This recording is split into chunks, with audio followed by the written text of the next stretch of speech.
I think at the default level, it's a cacophony of sound. But what was interesting in these quote unquote final days of TikTok, because of course Yeah. they weren't, but they created a mania, they created a sense that everyone experienced it.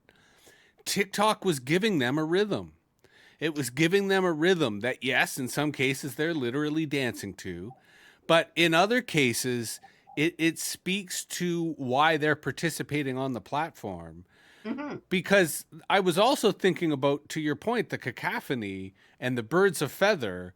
What I really liked about Twitter during the pandemic was the people who were birds of a feather for me around COVID, right? Who were COVID aware, who were researching about COVID, who were saying, yeah, you got to wear a mask, yeah, you got to protect yourself.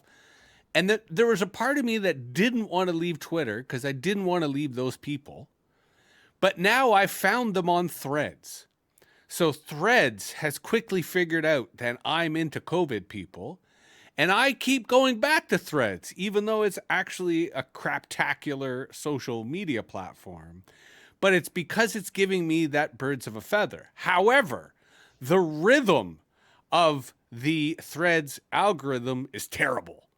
Like, Oh, absolutely terrible. There's no rhythm at all. And so I'm going there for this single note.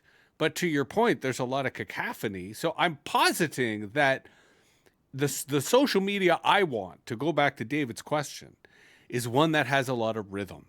That the algorithm has a rhyme to it, that the algorithm has a flow to it, that it generates a kind of music that keeps me kind of engaged. And that's been rare for me as a social media user, but TikTok has done it on some occasions.